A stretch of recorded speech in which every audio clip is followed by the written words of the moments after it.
Great Expectations, by Charles Dickens. Chapter 25. Bentley Drummle, who was so sulky a fellow that he even took up a book as if its writer had done him an injury, did not take up an acquaintance in a more agreeable spirit. Heavy in figure, movement, and comprehension, in the sluggish complexion of his face, and in the large awkward tongue that seemed to loll about in his mouth as he himself lolled about in a room, he was idle, proud, niggardly, reserved, and suspicious. He came of rich people down in Somersetshire, who had nursed this combination of qualities until they made the discovery that it was just of age and a blockhead. Thus, Bentley Drummle had come to Mr. Pocket when he was a head taller than that gentleman, and half a dozen heads thicker than most gentlemen. Startop had been spoilt by a weak mother, and kept at home when he ought to have been at school. But he was devotedly attached to her, and admired her beyond measure. He had a woman's delicacy of feature, and was, "As you may see, though you never saw her," said Herbert to me, exactly like his mother. It was but natural that I should take to him much more kindly than to Drummle, and that, even in the earliest evenings of our boating, he and I should pull homeward abreast of one another, conversing from boat to boat, while Bentley Drummle came up in our wake alone, under the overhanging banks and among the rushes. He would always creep inshore, like some uncomfortable amphibious creature, even when the tide would have sent him fast upon his way, and I always think of him as coming after us in the dark, or by the backwater, when our own two boats were breaking the sunset or the moonlight in mid-stream. Herbert was my intimate companion and friend. I presented him with a half-share in my boat, which was the occasion of his often coming down to Hammersmith, and my possession of a half-share in his chambers often took me up to London. We used to walk between the two places at all hours. I have an affection for the road yet, though it is not so pleasant a road as it was then, formed in the impressibility of untried youth and hope. When I had been in Mr. Pocket's family a month or two, Mr. and Mrs. Camilla turned up. Camilla was Mr. Pocket's sister. Georgiana, whom I had seen at Miss Havisham's on the same occasion, also turned up. She was a cousin, an indigestive single woman, who called her rigidity religion, and her liver love. These people hated me with the hatred of cupidity and disappointment. As a matter of course, they fawned upon me in my prosperity with the basest meanness. Towards Mr. Pocket, as a grown-up infant with no notion of his own interests, they showed the complacent forbearance I had heard them express. Mrs. Pocket they held in contempt, but they allowed the poor soul to have been heavily disappointed in life, because that shed a feeble reflected light upon themselves. These were the surroundings among which I settled down, and applied myself to my education. I soon contracted expensive habits, and began to spend an amount of money that within a few short months I should have thought almost fabulous, but through good and evil I stuck to my books. There was no other merit in this than my having sense enough to feel my deficiencies. Between Mr. Pocket and Herbert I got on fast, and, with one or the other always at my elbow to give me the start I wanted, and clear obstructions out of my road, I must have been as great a dolt as Drummle, if I had done less. I had not seen Mr. Wemmick for some weeks, when I thought I would write him a note, and propose to go home with him on a certain evening. He replied that it would give him much pleasure, and that he would expect me at the office at 6 o'clock. Thither I went, and there I found him, putting the key of his safe down his back as the clock struck. "Did you think of walking down to Walworth?" said he. "Certainly," said I. "If you approve." "Very much," was Mr. Wemmick's reply, "for I have had my legs under the desk all day, and shall be glad to stretch them. Now, I'll tell you what I've got for supper, Mr. Pip. I've got a stewed steak, which is of home preparation, and a cold roast fowl, which is from the cook's shop. I think it's tender, because the master of the shop was a juryman in some cases of ours the other day, and we let him down easy. I reminded him of it when I bought the fowl, and I said, 'Pick us out a good one, old Briton, because if we had chosen to keep you in the box another day or two, we could easily have done it.' He said to that, 'Let me make you a present of the best fowl in the shop.' I let him, of course. As far as it goes, it's property and portable. You don't object to an aged parent, I hope?" I really thought he was still speaking of the fowl, until he added, "Because I've got an aged parent at my place." I then said what politeness required. "So, you haven't dined with Mr. Jaggers yet?" he pursued, as we walked along. "Not yet." "He told me so this afternoon when he heard you were coming. I expect you'll have an invitation to-morrow. He's going to ask your pals, too. 3 of 'em, ain't there?" Although I was not in the habit of counting Drummle as one of my intimate associates, I answered, "Yes." "Well, he's going to ask the whole gang." I hardly felt complimented by the word. "And whatever he gives you, he'll give you good. Don't look forward to variety, but you'll have excellence. And there's another rum thing in his house," proceeded Wemmick, after a moment's pause, as if the remark followed on the housekeeper understood. "He never lets a door or window be fastened at night." "Is he never robbed?" "That's it," returned Wemmick. "He says, and gives it out publicly, 'I want to see the man who'll rob me.'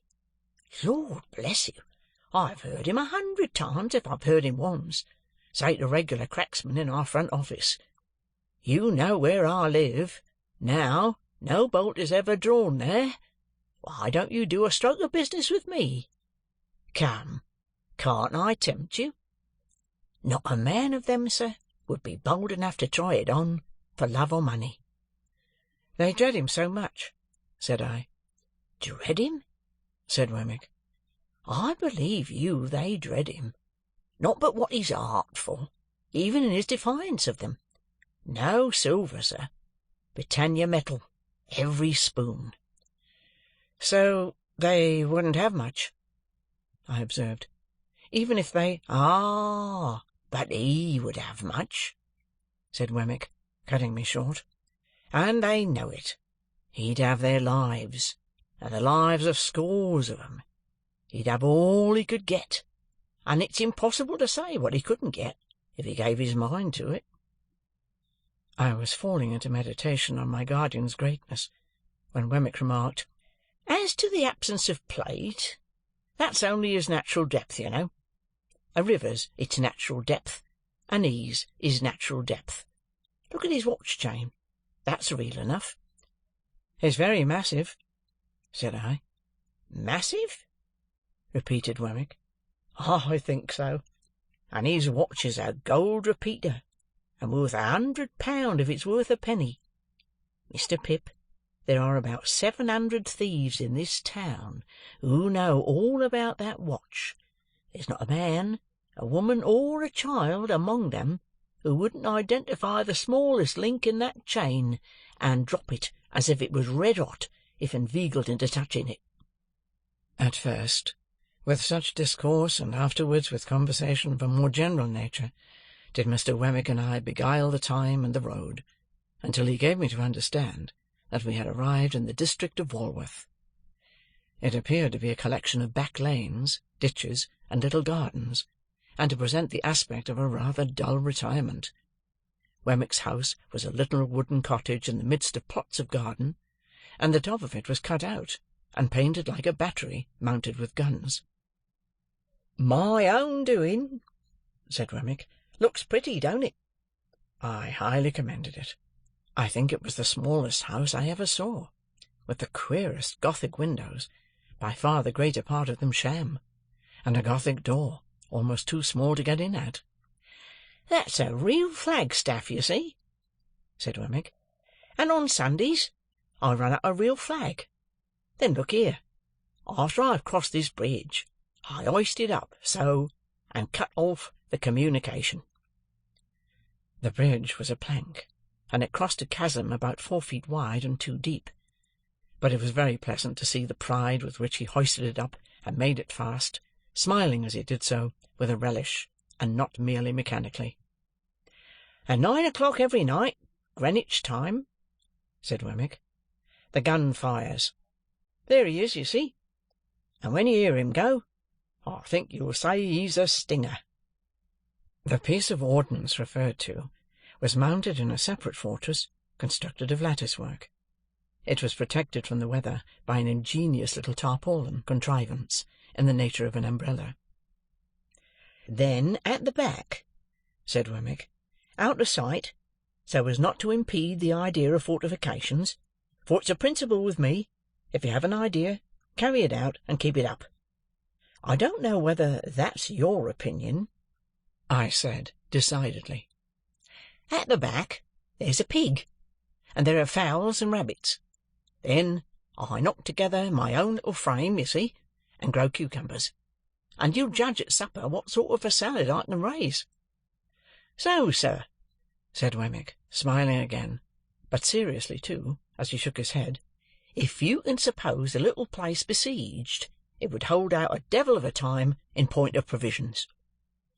Then he conducted me to a bower about a dozen yards off, but which was approached by such ingenious twists of path that it took quite a long time to get at. And in this retreat our glasses were already set forth. Our punch was cooling in an ornamental lake, on whose margin the bower was raised. This piece of water, with an island in the middle, which might have been the salad for supper, was of a circular form, and he had constructed a fountain in it, which, when you set a little mill going, and took a cork out of a pipe, played to that powerful extent that it made the back of your hand quite wet. "I am my own engineer, and my own carpenter, and my own plumber, and my own gardener, and my own jack-of-all-trades," said Wemmick, in acknowledging my compliments. "Well, it's a good thing, you know. It brushes the Newgate cobwebs away, and pleases the aged. You wouldn't mind being at once introduced to the aged, would you? It wouldn't put you out?" I expressed the readiness I felt, and we went into the castle. There we found, sitting by a fire, a very old man in a flannel coat, clean, cheerful, comfortable, and well cared for, but intensely deaf. "Well, aged parent," said Wemmick, shaking hands with him in a cordial and jocose way, "how am you?" "All right, John, all right," replied the old man. "Here's Mr. Pip, aged parent," said Wemmick, "and I wish you could hear his name. Nod away at him, Mr. Pip, that's what he likes. Nod away at him, if you please, like winking." "This is a fine place of my son's, sir," cried the old man, while I nodded as hard as I possibly could. "This is a pretty pleasure ground, sir. This spot and these beautiful works upon it ought to be kept together by the nation, after my son's time, for the people's enjoyment." "You're as proud of it as Punch, ain't you, aged?" said Wemmick, contemplating the old man with his hard face really softened. "There's a nod for you," giving him a tremendous one. "There's another for you," giving him a still more tremendous one. "You like that, don't you? If you're not tired, Mr. Pip, though, I know it's tiring to strangers, will you tip him one more? You can't think how it pleases him." I tipped him several more, and he was in great spirits. We left him bestirring himself to feed the fowls, and we sat down to our punch in the arbour, where Wemmick told me, as he smoked a pipe, that it had taken him a good many years to bring the property up to its present pitch of perfection. "Is it your own, Mr. Wemmick?" "Oh, yes," said Wemmick. "I've got hold of it, a bit at a time. It's a freehold, by George." "Is it indeed? I hope Mr. Jaggers admires it." "Never seen it," said Wemmick. "Never heard of it. Never seen the aged. Never heard of him. No, the office is one thing, and private life is another. When I go into the office, I leave the castle behind me, and when I come into the castle, I leave the office behind me. If it's not in any way disagreeable to you, you'll oblige me by doing the same. I don't wish it professionally spoken about." Of course, I felt my good faith involved in the observance of his request. The punch being very nice, we sat there drinking it and talking until it was almost 9 o'clock. "Getting near gunfire," said Wemmick. Then, as he laid down his pipe, It's the aged's treat." Proceeding into the castle again, we found the aged heating the poker, with expectant eyes, as a preliminary to the performance of this great nightly ceremony. Wemmick stood with his watch in his hand, until the moment was come for him to take the red-hot poker from the aged and repair to the battery. He took it and went out, and presently the stinger went off with a bang that shook the crazy little box of a cottage as if it must fall to pieces, and made every glass and tea-cup in it ring. Upon this, the aged, who I believe would have been blown out of his arm-chair but for holding on by the elbows, cried out exultingly, "He's fired! I heard him!" And I nodded at the old gentleman until it is no frig of speech to declare that I absolutely could not see him. The interval between that time and supper Wemmick devoted to showing me his collection of curiosities. They were mostly of a felonious character, comprising the pen with which a celebrated forgery had been committed, a distinguished razor or two, some locks of hair, and several manuscript confessions written under condemnation, upon which Mr. Wemmick set particular value, as being, to use his own words, "every one of 'em lies, sir." These were agreeably dispersed among small specimens of china and glass, various neat trifles made by the proprietor of the museum, and some tobacco stoppers carved by the aged. They were all displayed in that chamber of the castle into which I had been first inducted, and which served, not only as the general sitting-room, but as the kitchen too, if I might judge from a saucepan on the hob, and a brazen bijou over the fireplace, designed for the suspension of a roasting-jack. There was a neat little girl in attendance, who looked after the aged in the day. When she had laid the supper-cloth, the bridge was lowered to give her means of egress, and she withdrew for the night. The supper was excellent, and though the castle was rather subject to dry rot, insomuch that it tasted like a bad nut, and though the pig might have been farther off, I was heartily pleased with my whole entertainment. Nor was there any drawback on my little turret bedroom, beyond there being such a very thin ceiling between me and the flagstaff, that when I lay down on my back in bed, it seemed as if I had to balance that pole on my forehead all night. Wemmick was up early in the morning, and I am afraid I heard him cleaning my boots. After that, he fell to gardening, and I saw him from my Gothic window pretending to employ the aged, and nodding at him in a most devoted manner. Our breakfast was as good as the supper, and at 8:30 precisely, we started for Little Britain.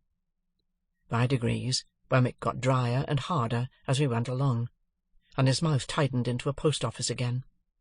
At last, when we got to his place of business, and he pulled out his key from his coat-collar, he looked as unconscious of his Walworth property as if the castle and the drawbridge and the arbour and the lake and the fountain and the aged had all been blown into space together by the last discharge of the stinger. End of chapter 25.